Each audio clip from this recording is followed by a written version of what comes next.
But let me give you just a little bit of background to what I'm going to share with you, just in terms of the journey that I've been on in the last 5-6 years as I've thought about some of this.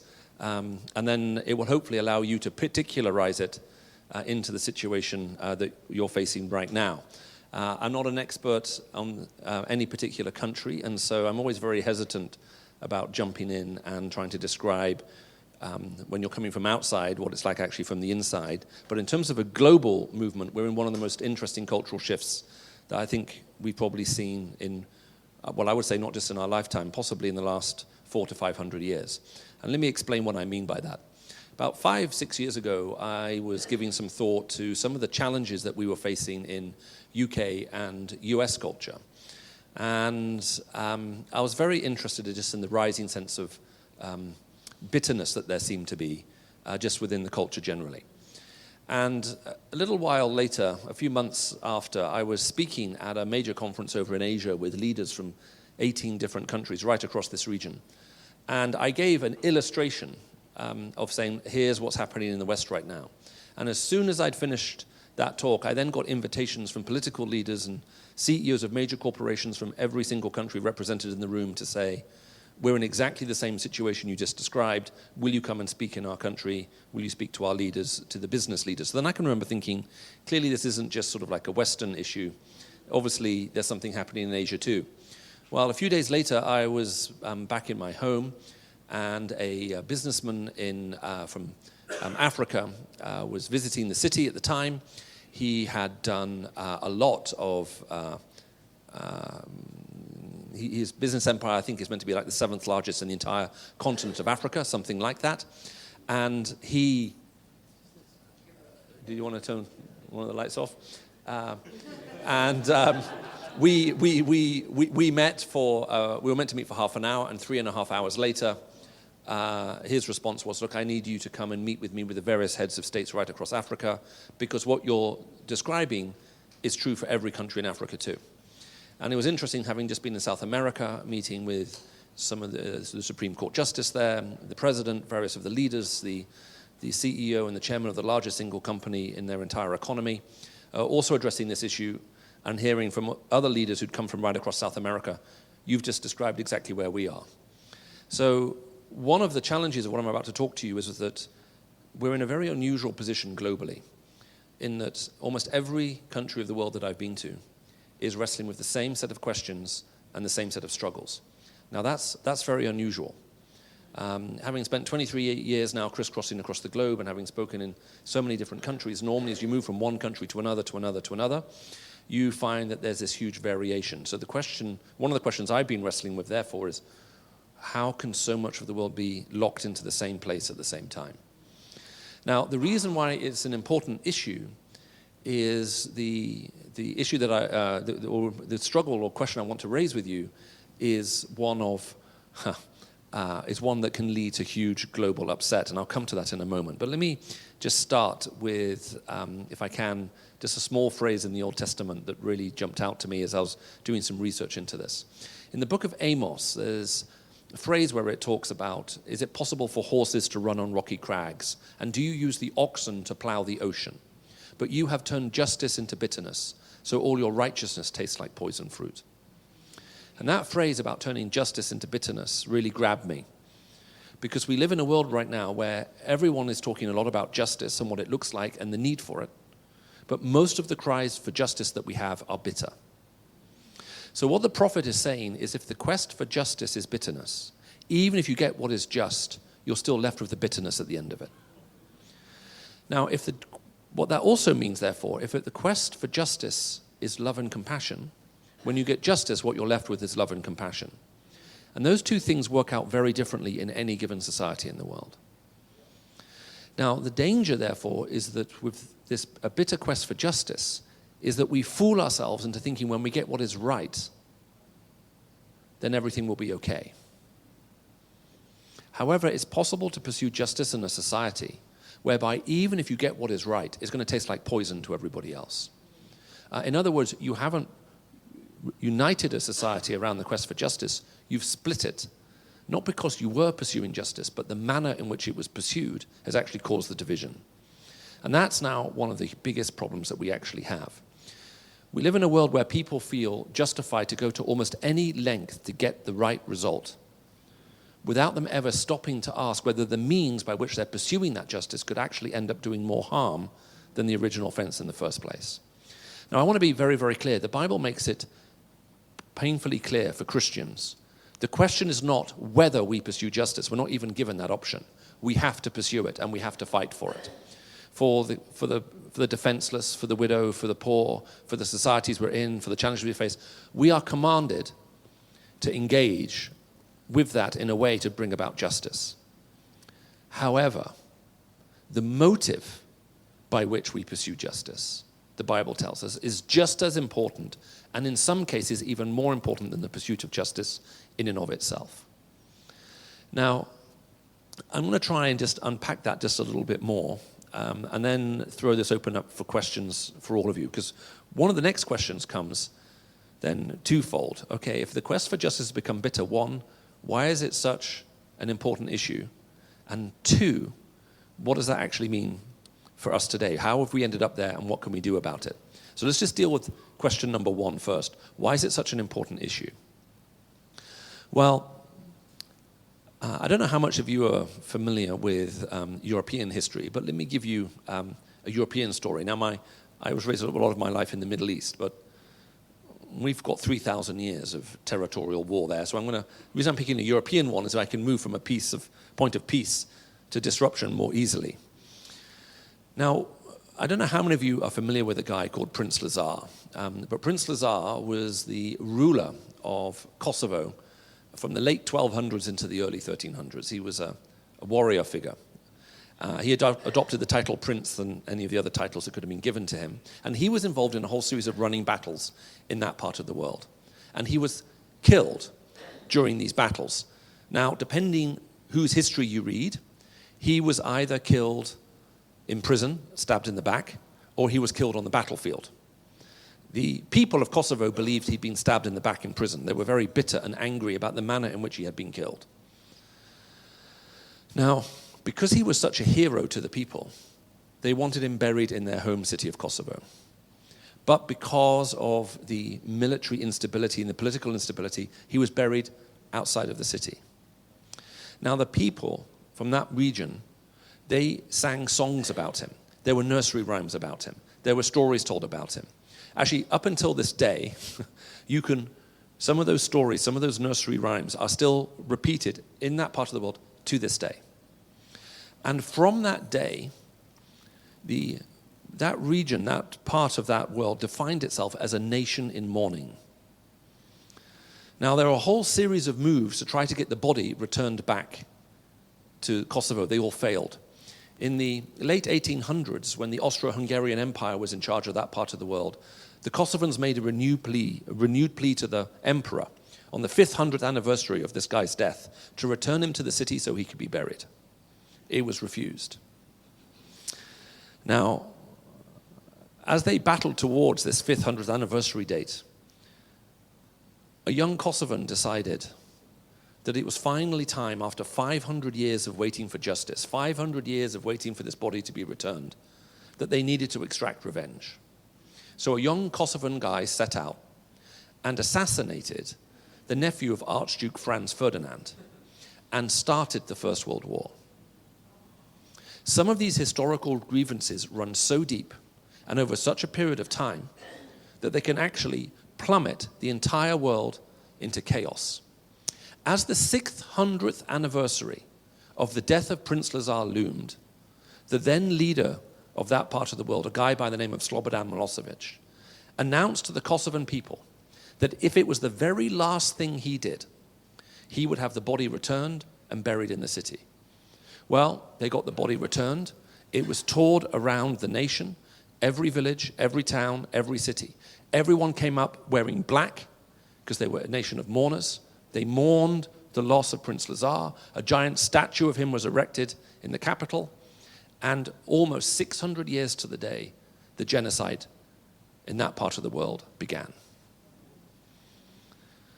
These long-term, bitter struggles can have massive consequences for the entire world. That's why this issue is so important.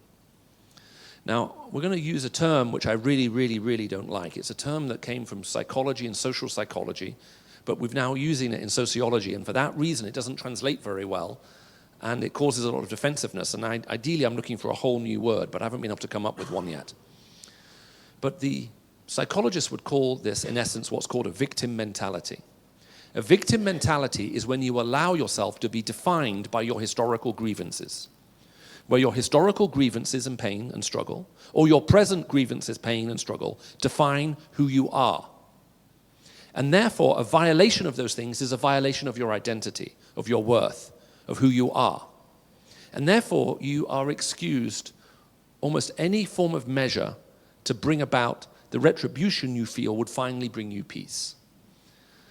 Now, the reason psychologists would use this and talk about trying to get out of a victim mentality, because they could see the negative things that would happen. Now, the easiest way for me to explain this for you would be for you to imagine that that someone has done something wrong to you.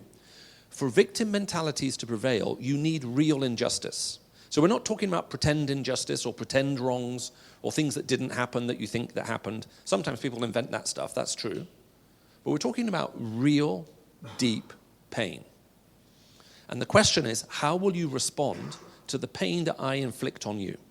So let's supposing I were to publicly insult you and humiliate you. The question is, how do you respond? Now, in some cultures, you would respond very publicly and you would defend yourself, because that's what you're required to do. But you would have to do it in a way to defend your honor, which would mean you'd have to do it honorably, which means if I come after you and attack you, in an honor-based culture, when you're defending yourself, you have to defend yourself in a way in which itself is also seen to be honorable. So in other words, if you pay someone to come and be nasty to me and everybody finds out that's what happened, you lose status in that society. As a leader, you are demoted down. Everybody knows that I attacked you unfairly. You're not to blame, but the manner of your response wasn't worthy of someone who should be esteemed and looked up to. And secondly, you also have to do it in an honorable way. If I attack you and make you bitter in an unfair way, and you were to stand up and defend yourself and get angry and upset and yell and scream and so on, although people may understand why you feel that way, that's not an honorable response. You lost it, literally, in every sense of the word, and you lose your esteem as a result. That's not how we want to see our leaders act. Now, in dignity-based cultures, if I were to attack you, your response is going to look very, very different. In a dignity-based culture, if I attack you, so now you're the victim and I'm the person who did it, you may decide to say nothing about what I've done to you. You may be very quiet. You may quietly take me aside, talk to me. And if you can put things right and make peace with me, that would be seen as a dignified response. You conducted yourself with dignity, and you also defended yourself in a way that preserved your dignity. Now, those two responses, they can be perverted into something which is unhealthy, but there's also something within them which can be healthy. However, psychologists, when they talked about a victim mentality, they're talking about something very different. So let's supposing a truly terrible situation. I attack, beat you, and rape you. Now, when you go into counseling, traditionally, the counselors would try to go through a process with you. And at some point, they may well train you to say to yourself, I am not a victim. I am not a victim. Now, why would a counselor train someone who's been attacked and raped to say to themselves, I am not a victim? They're not trying to get the individual to deny the past. That's neither healthy nor helpful. They're not trying to tell the person it doesn't matter. Okay, just get over it. That's neither helpful nor going to do anything at all to help in that person's journey back. This event doesn't define you. You are more precious than this. You are more beautiful than this. You are more wonderful than this. There is more value to your life than this. You cannot allow this to define you. If you allow this, what happened to you, this massive injustice to define you, the person who did this to you not only wronged you in the past, they are continuing to steal from you in the present, and they'll also have control of your future. Don't give control of to that person of your present and your future. Now, that doesn't mean, therefore, you give up the pursuit of justice. That doesn't mean you don't want to see that person pursued, punished, or any of those things. It does mean that inside, you no longer want to be controlled by what the Bible would call a root of bitterness. Now, in other words, don't fall into thinking like this. Because even if you're pursuing justice, but you're driven by bitterness, you're going to be imprisoned by it. Now, here's the challenge. We live in a global culture right today that celebrates the victim mentality. Now, there are a lot of reasons for this, and I can unpack them for you a little bit more if you wish, but let me just jump into the media side, because the media side of things is just everywhere. Now, given the age of many of you in this room, I'm assuming, like me, you can remember the very first Superman movie that came out. Now, if you ask yourself, what were Superman's weaknesses? The answers are close to zero. Apart from kryptonite, he was perfect. Morally, perfect. Rationally, perfect. Emotionally, perfect. Kind, generous, thoughtful, understanding, caring, listening. He reminds me of me every time I think of him. And that is why he was a superhero. He was perfect. And he could fly. Therefore, someone to esteem to look up to want to be like. Have any of you seen Man of Steel, the 2011 remake? How does that movie begin? Well, Superman is lost on a boat in thick fog out at sea. He's wrestling with his sense of worth. He's wrestling with his sense of identity. He feels cosmically lonely, cosmically abandoned, left by his parents, left by his culture, unable to understand who he is, unable to process the weight of pressure put on his shoulders. Superman, to be a hero today, needs a victim narrative. I don't know how many of you watch Marvel movies, but every single Marvel superhero, all of them, have been used, abused, hurt, betrayed, abandoned. They all need a victim narrative to be a hero today. So the narrative we have today is in order to have status, you must be a victim. Therefore, you need to hold on to this historical pain, on to this injustice. And that explains why they can't form relationships. So classic movies about your hero figure, whether they're a superhero or normal hero, doesn't matter, male, female, when they finally find peace, when they finally overcome the bitterness, they can marry, settle down, have a family. How many movies end like that this day? There has to be an ongoing narrative, because once you've solved it, you've lost your sense of identity because you've wrapped yourself up into it. But that then means you believe the best way to pursue justice is by therefore stoking the sense of bitterness. In 1 Corinthians 13, you have this incredibly well-known passage. I remember when I first became a Christian, it was one of the first passages I memorized.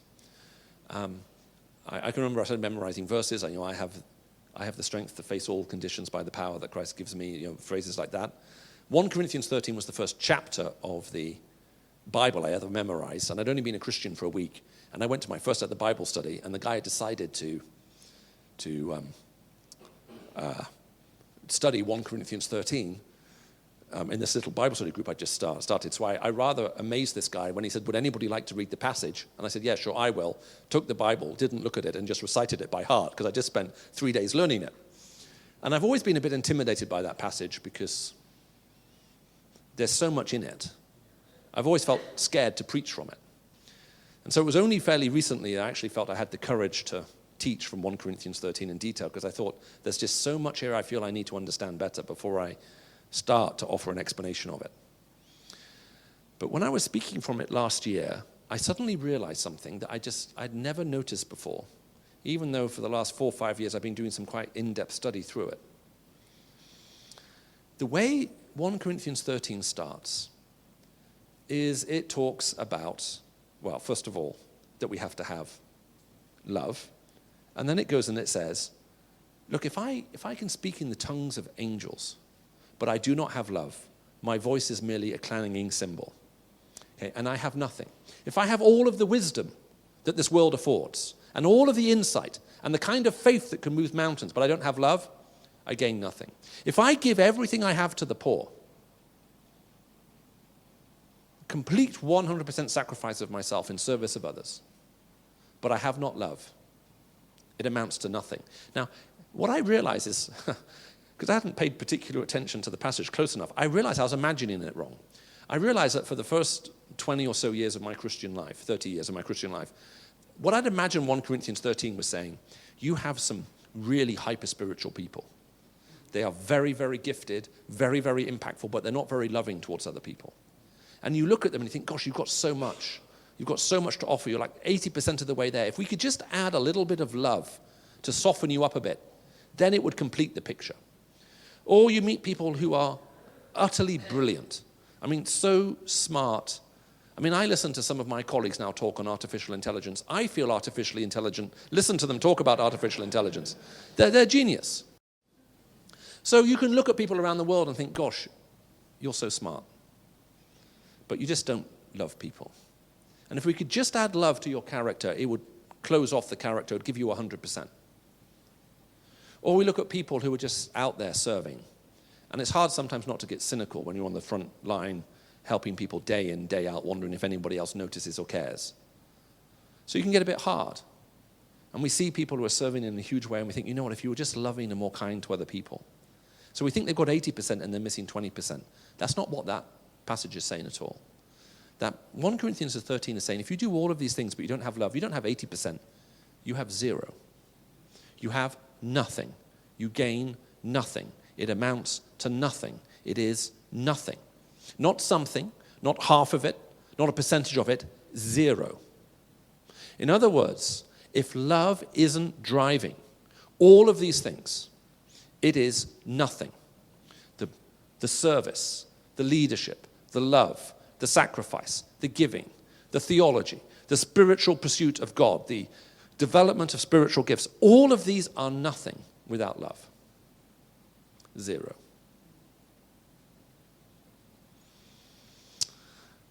In Galatians 5:8, it's very interesting. If I were to say to you, I want you to imagine a thoroughly uncompromised Christian. Imagine a Christian who refuses to compromise ever.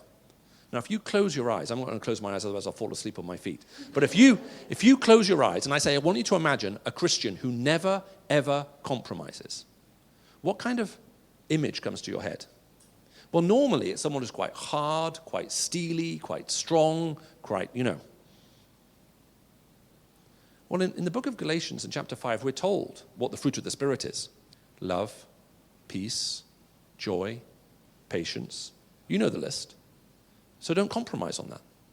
Be thoroughly uncompromised as a Christian in how you pursue and live these things. That's what an uncompromising Christian should look like.